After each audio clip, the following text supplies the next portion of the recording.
and we want everybody to come to Tuesdays with Tim tonight. Put in your 2 cents worth. If you've seen an alien, if you've ever utilized 0-point energy to power your toothbrush, let us know. I think it's great. I think Tuesdays with Tim is our let our hair down and make people smile and laugh. Welcome everyone to Ladder Daily Digest. We're having a special event today. We're doing something new. We're going to run a show, and it's going to be part 2 of our interview with Maurice Campbell. We're going to also request people check out Tuesdays with Tim tonight. We're going to discuss everything that Mr. Campbell talks about.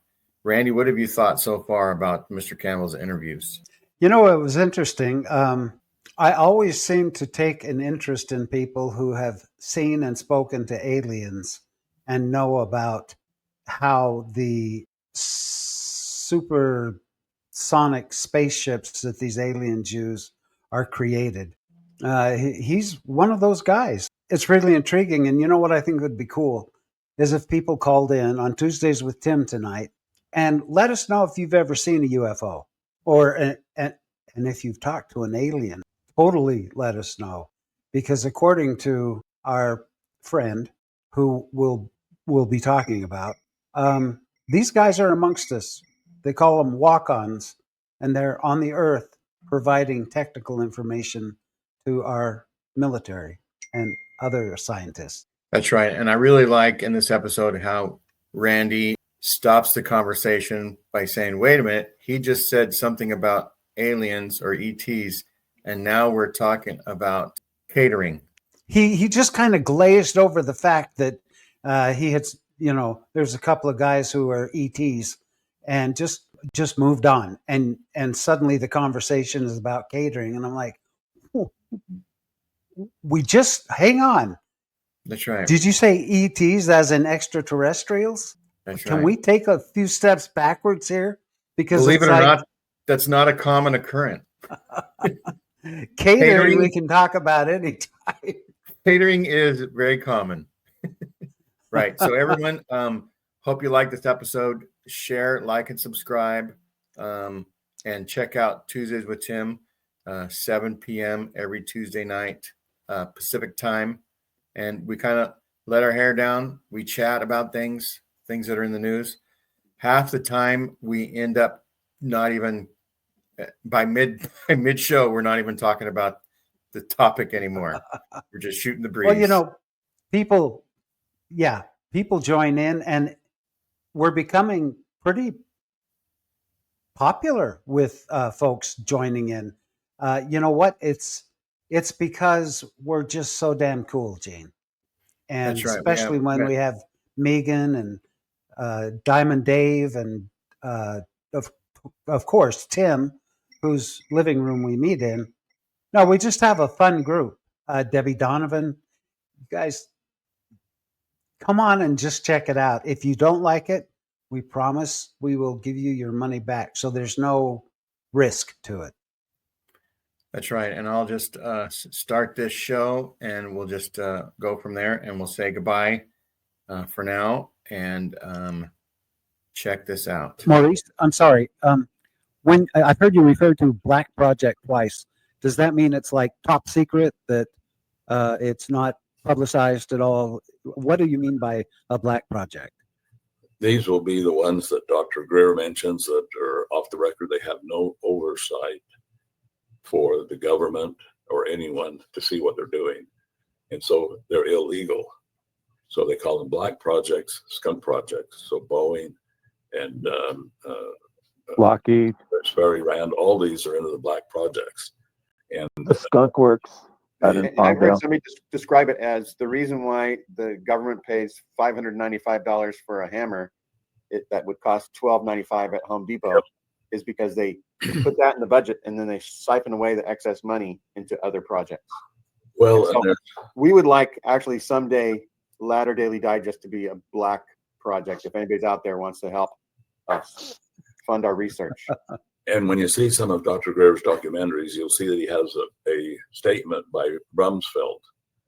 And Rumsfeld, just before 9/11 happened, Rumsfeld is talking to the congressional committee, and he says There's, I think he said, almost $3 trillion.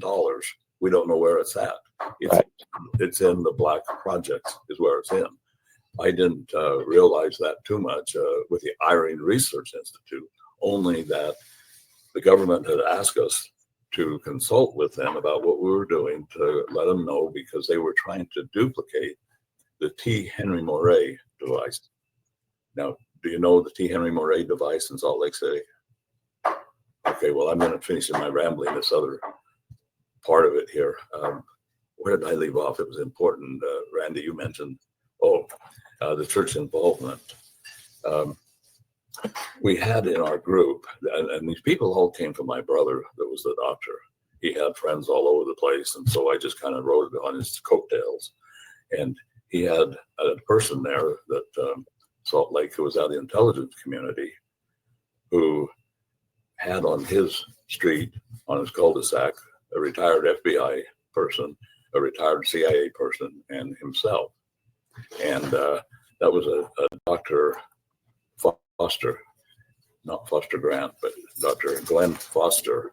And Glenn, I think, was the one that warned Dennis about who the mole was that was going to do Sparky later on. And Glenn then kept us attuned to what the church wanted, because he told us, which surprised me at the time, don't ever take any of this to the church. And he said he did. And I got the impression that he and this other person in the intelligence community were upset that was going on with the intelligence stuff out there and whatever. And that he might have even taken an ET with him. I got the impression that he took someone with him to the church office building to meet with the apostles. Lo and behold, who would ever expect, but who is the maddest but Elder Packer, my nemesis, I guess, that no one had ever told him about it, but he said, Foster said that some of the others knew about what was going on, free energy, the ETs, and the rest of this stuff. So at that point, we kind of were real careful that we didn't share things, with the Mormon church per se, but we were asked to be part of the IRENE Research Center. But it was Dr. Tom Bearden in his famous book, Excalibur Briefings, if you read that. Tom was the one that had set up the IRENE Research Institute with people that he wanted in this free energy field that would understand the T. Henry Moray device that was the free energy device in Salt Lake City back in the 30s. Okay. Maurice, what are you referring to when you say ET? Is that extraterrestrial? Yeah. Okay. Just like the person, Ron Brandt, who we worked with, my brother told me he didn't have a bowel system. And all I know, when I spent 3 days with him, I never seen him go in a restaurant, but I never got involved. But they're what we call the walk-ons. And Ron Brandt, I put him kind of in that classification. It's hard to say, well, is it ET per se? No, but they're walk-ons. And he said he was here in 2012 to help us. And so what are you going to call him? Thinking of Havana cigars, I thought he was going to die of lung cancer because he was such a chain smoker with it. And we called him ET1. And we had ET2 that did some Tesla stuff with us, who was a walk-on who just hated his body, a little ugliest guy you've ever seen. And he didn't like his body, but he said he was a walk-on. Again, I had things I did with him, but I never sat right down and said, hey, I want to see, do you have a bowel system or not? Or this other little guy that was there, I remember he always had urination on his pants. He just looked like he climbed out from underneath the viaduct under the interstate somewhere. But yet when my brother said, hey, we need this design for this antenna thing, he just sat right down and scribbled it all out. Back of a napkin. I'm sorry? I said on the back of a napkin. Back of a napkin. Yeah, because we were there to see, you know Alec Bielik from the Philadelphia experiment? Alex Bielik. Is that familiar? I think I've heard of it. Well, Alec was here in town and they wanted me to meet with him, and the little Alien 2 was there and he was hugging Alec like we were old buddies. And Alec Bielik was another story. But so that's why we called him E1, E2. And with the ones that I've dealt with, they're just everyday people. I haven't, it's nothing that maybe when I went to like Wekopa Indian Reservation with Dr. Greer's group, and you did your C5 thing there, why it's different than what you'd experience, with actual body, some person with you. And so anyway, I should mention T. Henry Moray, Right. because that device. Your mind is pretty sharp, because I had opened up a tab just in case you forgot what you were talking about, and there you brought up his name again. So there you go. Well, it's hard because this is all interrelated. And even when I tell you, Reg Hughes was the hospital administrator in Jackson Hole when I'm administrator over all the mental health centers for Western Wyoming. And then I see him years later, and he's in the medical field. What the hell are we doing over in free energy? And we've been asked, to do the IRENE Research Center. So every time we came back from Sparky, we would stop, go in, they lock the doors. The Campbell brothers are here, and they lock the doors, and we would have our discussions about what we saw as free energy then.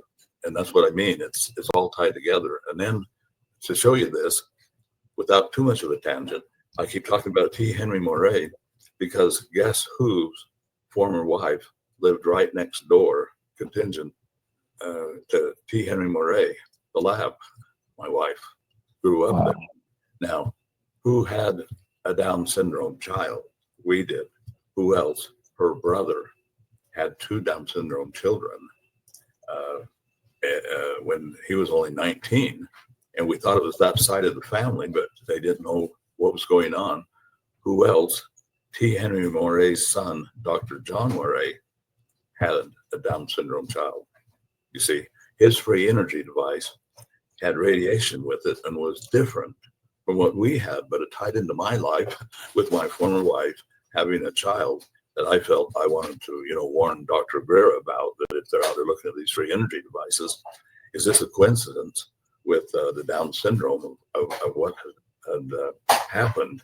To complicate it even more, my first wife is up at the University of Utah working during Pons and Fleischmann and telling me the truth of what went on with the fusion and cold fusion experiment.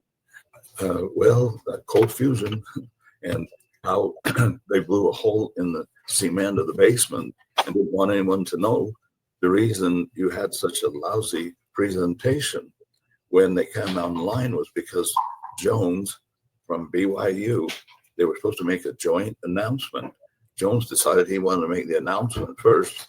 So he's boarding a plane to make the announcement in Nature magazine. That's why Pons and Fleischmann came out in such a hurry. And all you saw was a beaker, small beaker, just bubbling a little bit. And you're thinking, this is worldwide. That's all we're saying. Well, it's because a graduate student who had done all the work thought that he should have credit, a lot of the credit. And he had the information all locked up in a vault and wouldn't unlock it. and so that's why all this stuff, they said, oh, it's a fraud and all the other things. No, they blew a hole in the basement with it.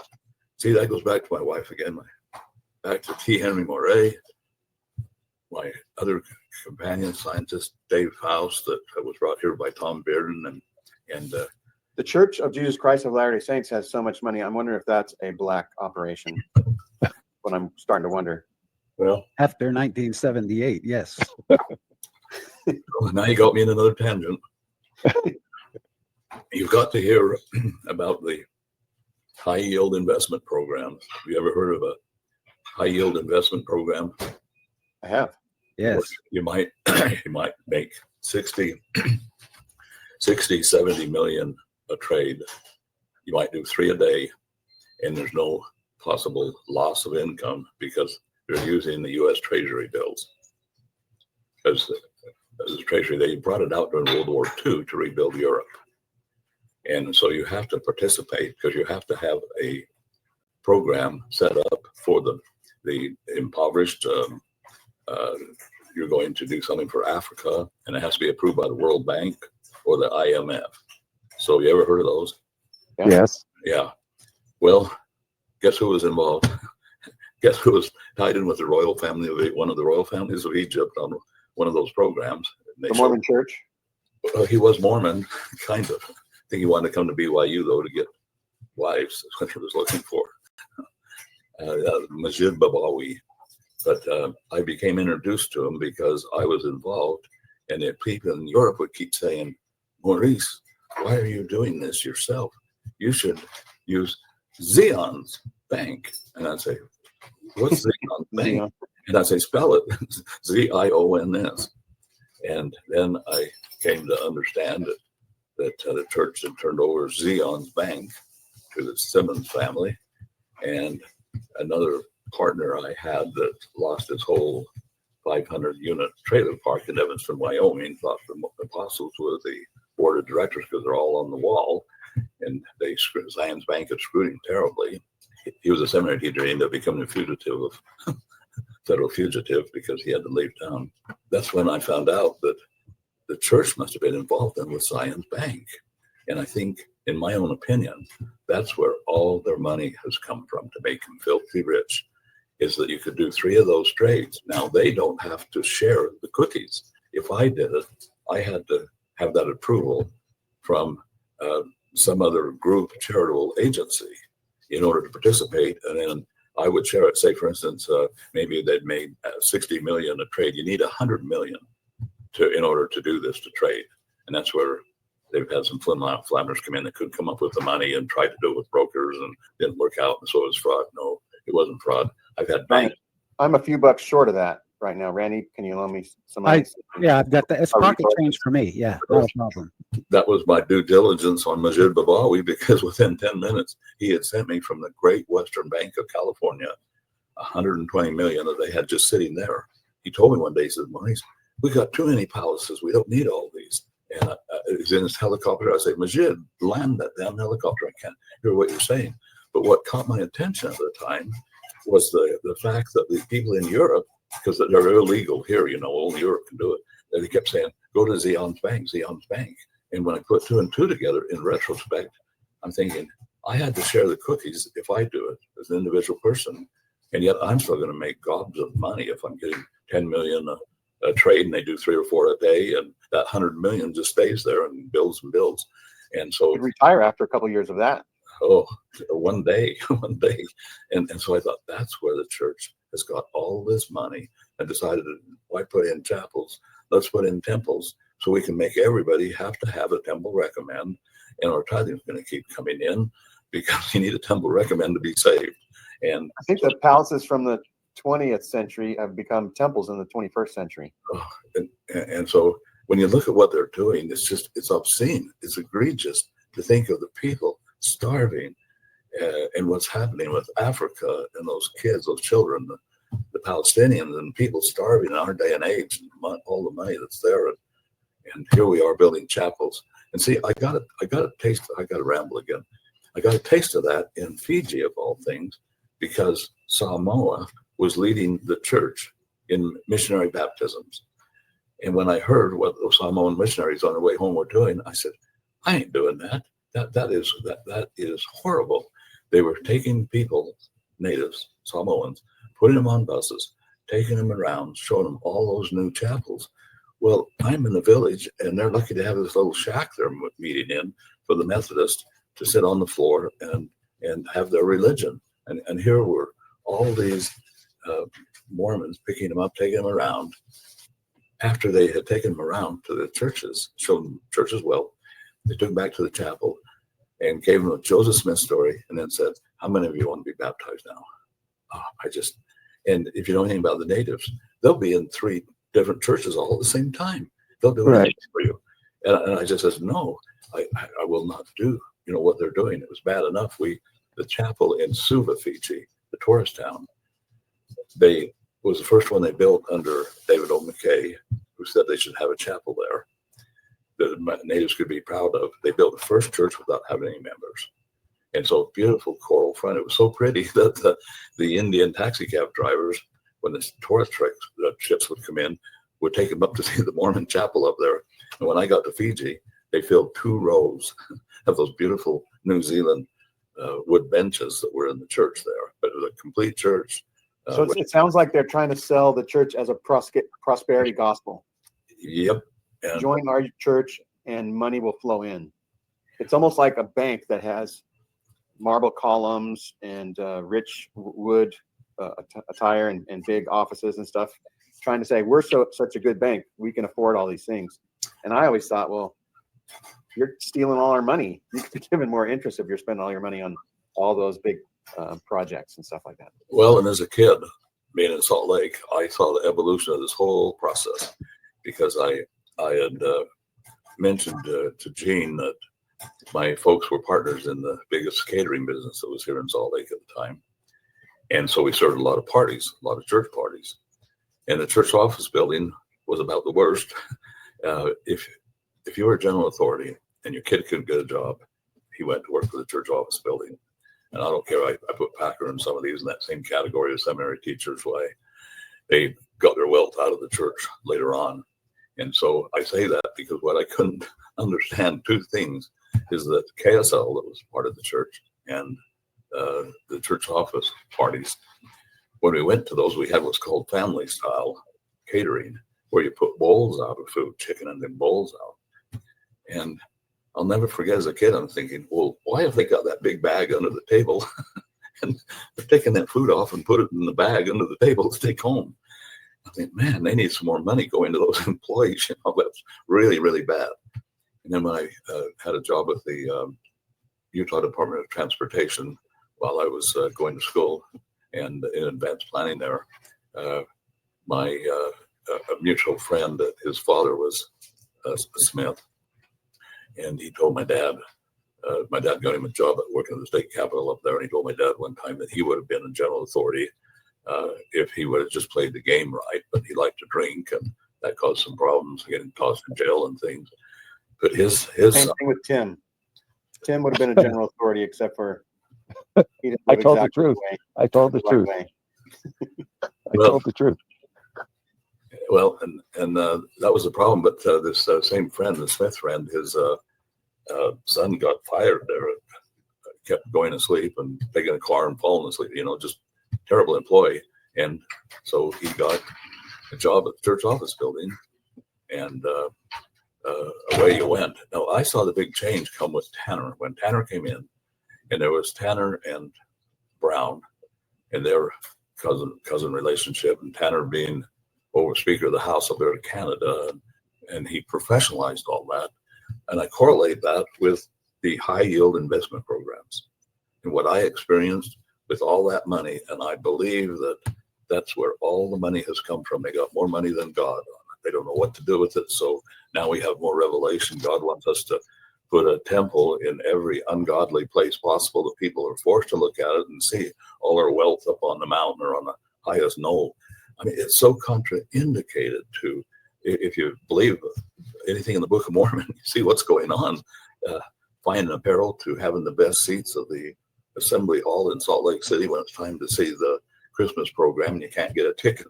And Are you saying that if Jesus came to Salt Lake City, he wouldn't really recognize that as a religion that he might have started? I wouldn't agree with your premise, though. I wouldn't agree he would come to Salt Lake City. If he does, we're all in trouble. I think the philosopher Hobbes, you had to be careful not to agree with his premise. If he did, it'd take you to hell. And I can't agree with that premise. There you go. And you talked about catering. Lila Tuller, daughter of Hartman Rector Jr., she remembers as going to conferences and stuff where the families would get these catered meals in between the sessions. And so that just reminds me of you talking about the catering and talking about, and she talks about all kinds of spiffs that the leaders would get. They would get free entrance to theaters and, like you say, good tickets here and there.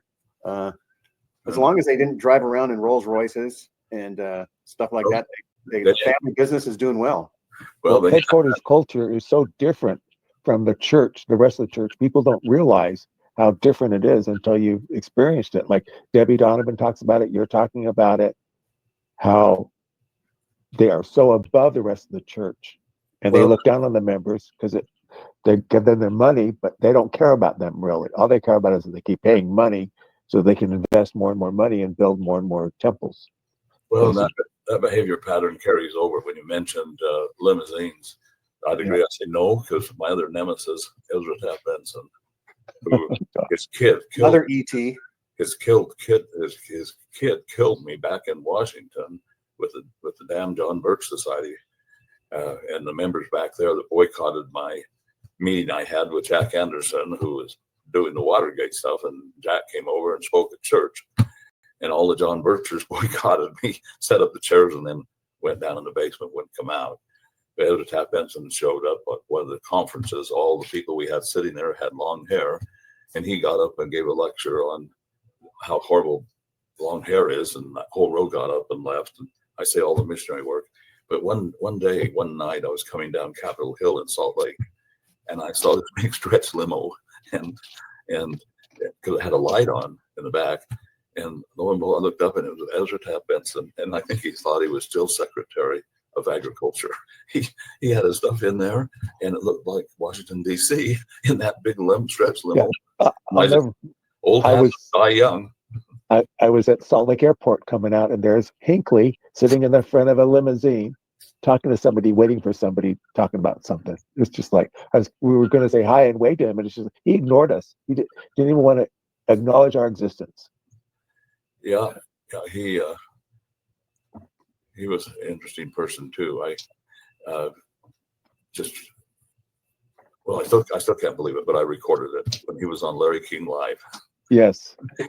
and I kept playing. I kept telling my wife, I didn't hear that when he said that polygamy. We don't teach. I don't believe we'll become gods.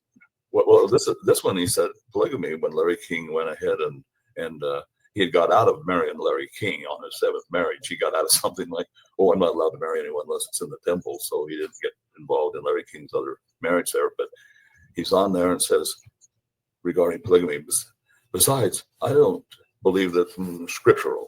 And then, what? I'm thinking, right. Section 132, I got to go through this, and all that I've suffered as a member of the church, polygamy, the black issue, and everywhere you were at, that you took all that heat and everything, and then here's the president of the church saying he doesn't believe that polygamy is scriptural. And see, that's another place that just really aggravates me to no end because of the island people. My understanding is that they're back there in Missouri waiting for that temple to be built, building yes. St. Louis, everywhere else, and those dear islanders with their simple faith they have, and the church hasn't got the testicle fortitude to tell them the truth that they just ain't going to have this big temple and what all the general authorities said, and it'll run 24 hours a day, and we got to go save everyone. And I remember this rabbi that says, boy, your whole management process that you believe God is going to run a church this way, that everyone's got to sit there and go through that rote memorization. Stand up, raise your hand, change your roller left to right. That everybody in the world has got to have that happen. And we won't even talk about the ETs, then we'll forget about all that. I have a question. Thank you for bringing that up again, because we kind of just glazed over. You're mentioning extraterrestrials, and we're talking about catering. Yeah. What are you saying, Maurice, that there's extraterrestrials that are walking the earth even as we speak? As a true politician, I'm going to give it a caveat. and I'm going to say different dimensions. And it's the best I can do with my limited knowledge. It's just I see us in all these different dimensions. And when I see these people, I can't, in a way, even the two I've mentioned, ET1 and ET2, you just see them as regular people. And yet with Ron Brandt, I told you, so you can understand how difficult this is, that when I'm told to pick him up, and he's got to be taken because the black helicopters are coming in, bugging him, but an earthquake is coming. And I didn't know that. I'm just my brother, old trust. I go drive all the way to St. George, get Ron, and that's when I'm in the little one-room post office ordering his mail, and he says, Maurice, how do you spell electric? And I'm just thinking, Dennis, what have you done to me? This guy doesn't even know how to spell electric, and I got to help haul his laboratories all the way up, driving with our diesel trucks we had, and so on. So why do I have to do this? Because an earthquake's coming. Well, then what do I find out with E1, with Ron Brandt? He has worked with the grandson of Farnsworth. And Philo Farnsworth. Everybody's familiar with Philo T. Farnsworth and TV. Color TV, right? Yeah. No, just TV. Oh, just TV? Just TV. And so he's with the grandson of Philo T. Farnsworth. They invented earthquake equipment. They predicted the big earthquake in San Francisco. Told 6 months before, they told them not to go in to what's the name of the field there? Oh, San Francisco. Well, they told them not to go there at the football field. And Where the 49ers? earthquake was? No, when they had the Giants versus the A's? the World Series. Candlestick Park? Yeah. Well, anyway, it's the one there in San Francisco, off San Francisco. Yeah, Candlestick Park, where the Giants and the A's were playing the World Series, 1987. Yeah. No, it was 90s, wasn't it? Yeah, it was the 90s. The Loma Prieta quake. If I heard that, I'd remember. Anyway, 1989 earthquake. 89. Yes. They told them not to go in there, and that there's an earthquake coming. No one believed them. They were only off 6 minutes by predicting that 6 months before. They're only off 6 minutes. And so when the Coast Guard, which I didn't realize were the ones that enforced the earthquake equipment stuff, found out, had been monitoring, they then wanted to take it over. So that's part of they were on the run when I had to move Ron, and the grandson of Philo T. Farnsworth was up in the Seattle running with a group like Hell's Angels. So that was his cover.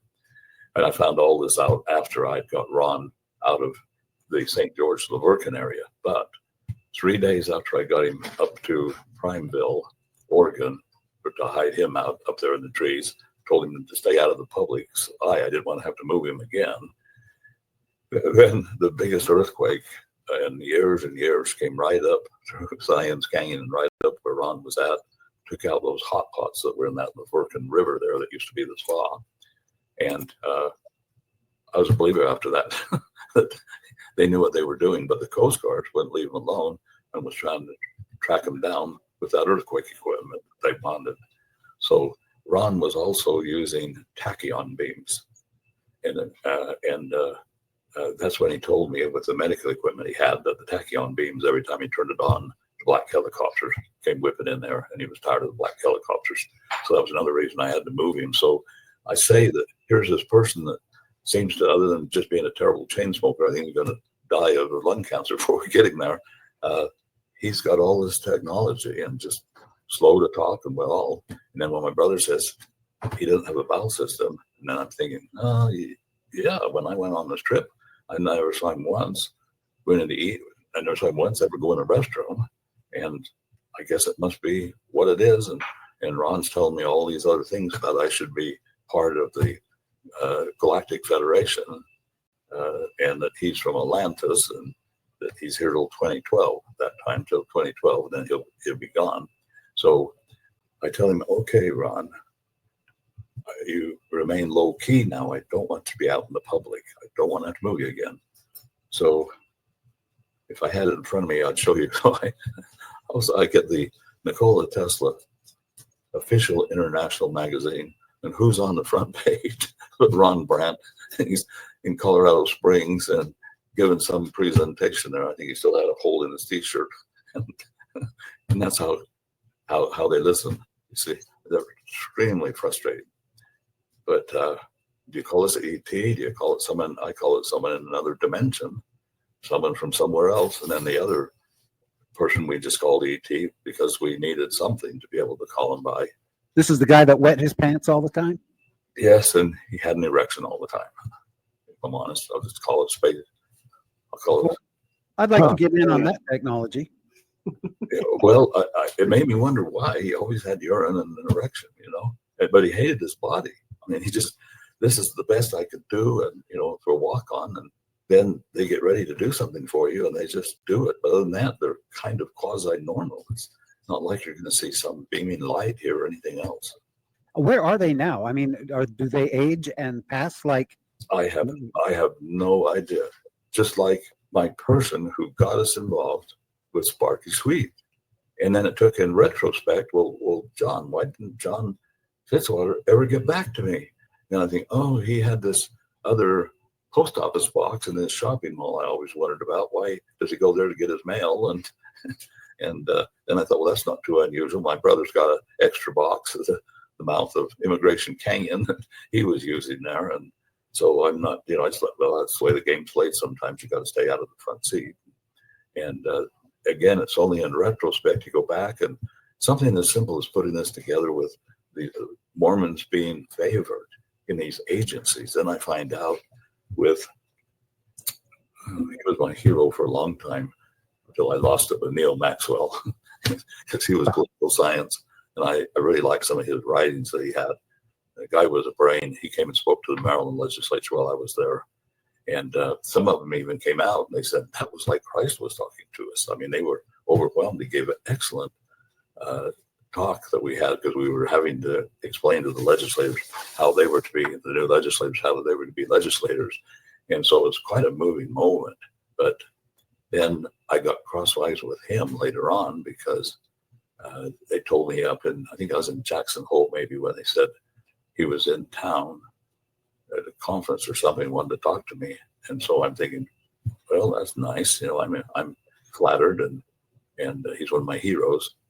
And when I had my interview with him, I felt like I had to go out and shower after.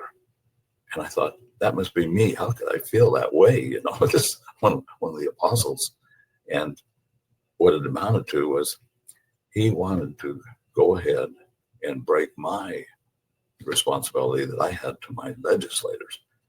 Case in point, our legislation that we had, I had a professor from Pepperdine University and I that were teamed together with Wyoming to do the studies. We had 550 pages of new legislation, but it was so controversial because we were doing a legitimately Elon Musk thing. It was legitimate what we were doing by making all these changes and we weren't really firing people, but we were making changes in government.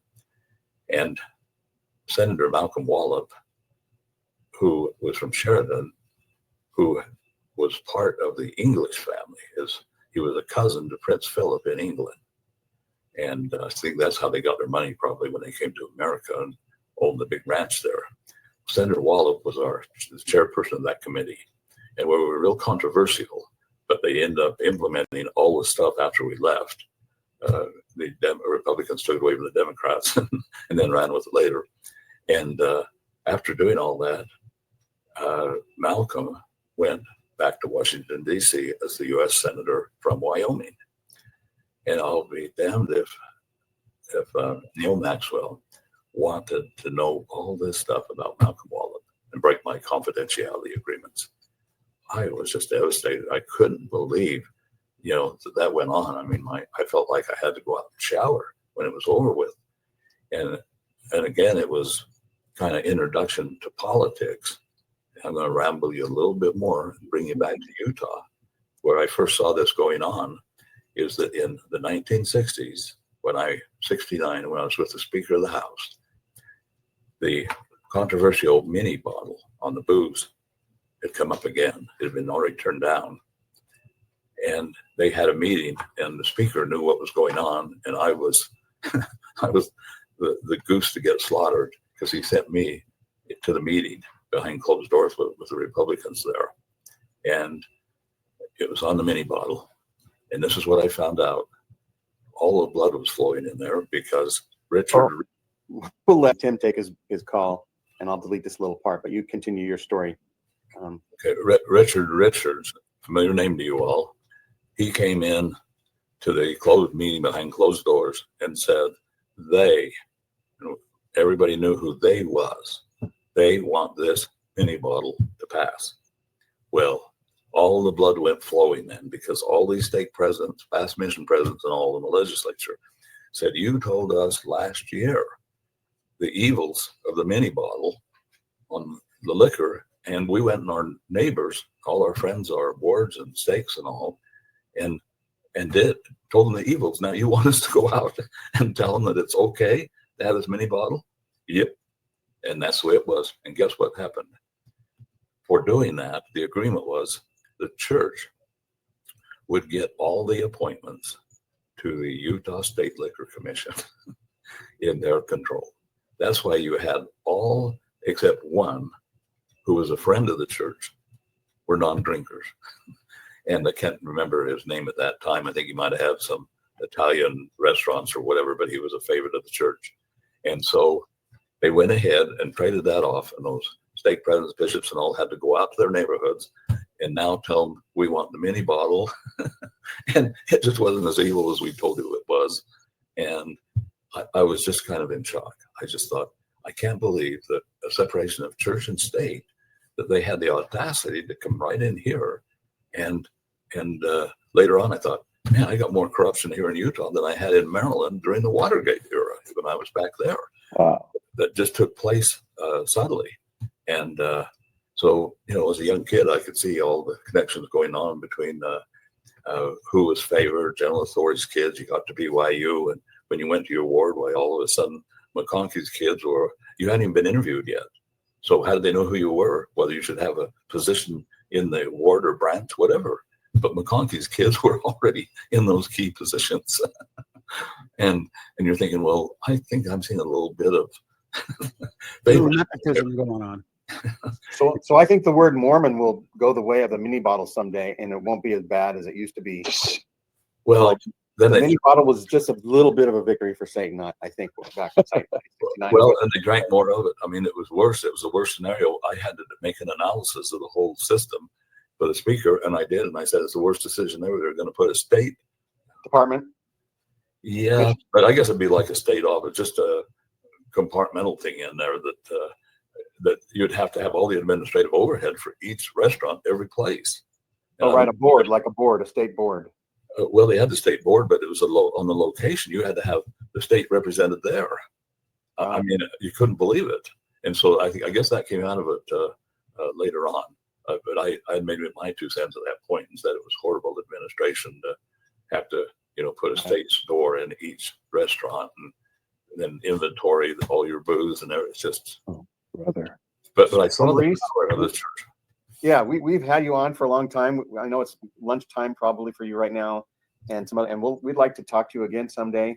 But we're only going to have a couple more minutes. And if anybody, Tim, do you have a final question? And we'll try to wrap it up in just a few minutes. I'm overwhelmed right now. I'm dumbfounded. Yes, wow, learned a lot. Okay. Yeah, like there's a lot of stuff. Everybody can Google everything that Maurice said. It all exists, sort of, right? Some people will say, "Oh, it's just a bunch of hogwash." Some people will say, "Oh, yeah." But no matter what, all these connections are just amazing, right? Yes. And Maurice was in the thick of all these things, and I don't know, our brains are amazing, and I'm not saying that Maurice can just one day go into labor just because of his brain's amazing, like he said at the very beginning. But there's all kinds of things that research looks into, right? And they come close a lot to a lot of things. If you can do a YouTube video that says the universe isn't real, right? Because there's mathematical equations, there's different things that explain different things. There's one thing while Maurice was talking, I was looking at something that had to do with one of the machines he mentioned, and it was like there are so many steps in the electromagnetic research that science is doing. Some things are dead ends, some things are in the future. We'll come back to it, and all these things are fascinating. Now, it'd be nice to have free energy, and maybe there's corruption, and the oil industry doesn't want to lose their money. And it'd be nice to have, medical advances that ETs may have given us, and maybe we can't do too much too fast because of I don't know why, but it has something to do with Christianity sometimes, I know, or religion in general, or the fact that the low people are dumb, like Gene and Randy and Tim. We're too dumb to be involved in all these things. So just the powers that be are going to control it all. And people like Maurice are sort of like in between the dumb people and the smart people, or the rich people and the poor people.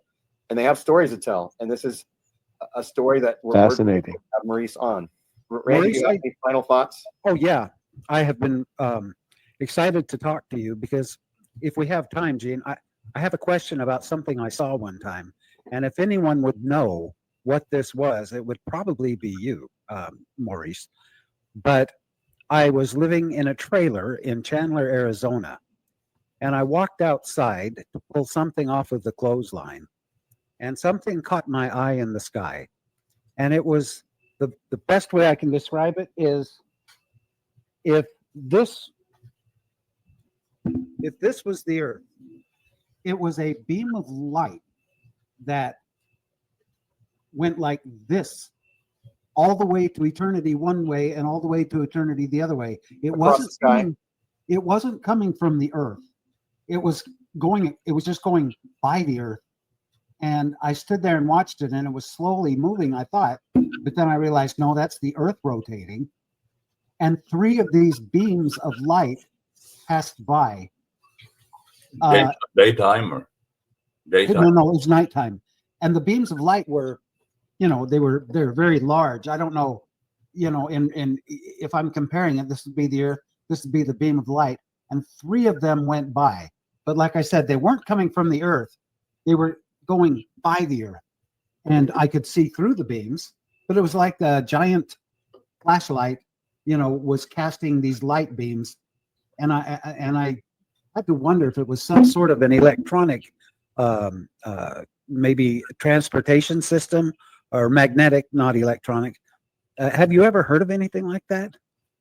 No. And it wasn't the Northern Lights, the Aurora Borealis, you know that. Oh, no, it was, they were all identical beams. Come further south. Yeah, they were all identical beams. And I actually asked Art Bell on his radio show, and he hadn't heard of these either, but they all passed by the earth. And I got neighbors, a ton of them. I'm saying, come out and look at this. You've got to see this. And I turned on the news, and no one ever said anything. It's not like they were bright, blinding beams. It was like a flashlight beam, but there was some. You could tell it was there. You could tell it was there, but it wasn't like you could see stars through it. Right. Yeah, it was transparent, but just like a flashlight beam, you can see through the beam. But it was all incredibly symmetrical, and it didn't vary in any way. And it went as far as I could see one way, as far as I could see the other way. So I know that these beams had some purpose for existence. I just don't know. It's one of those things on my bucket list that I would really like to know before I kick the bucket what the heck I saw.